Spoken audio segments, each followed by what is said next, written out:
V şərtinin məntiq operatorları. And or not. Bu operatorların işləmə ardıcıllığı necədir? Gəlin bunu sizə tapşırıq edərək izah edim. Qeyd edim ki, bu sual həm müsahibə, həm də sertifikat imtahanına düşən suallardan biridir. Operatorların işləmə ardıcıllığı ilk öncə not, daha sonra and, daha sonra isə ordur. Gəlin indi tapşırığımıza keçək. Tapşırıqda bizdən departamenti 20 və ya 30 olan və maaşı 10 mindən yuxarı olan işçiləri ekrana çıxarmamızı istəyir. Bu zaman isə biz məntiq operatorlarından istifadə etməliyik.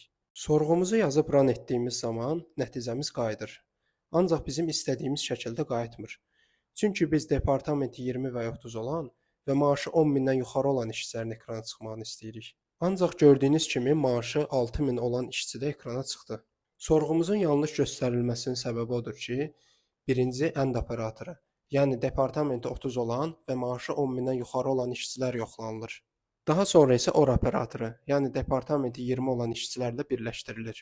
Maaşı 6000 olan işçinin ekrana çıxmağının səbəbi də son or operatorunun nəticəsidir.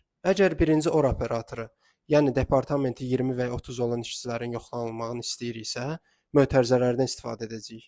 Gördüyünüz kimi ardıcıllığı dəyişdirdiyimiz zaman istədiyimiz nəticəni alırıq.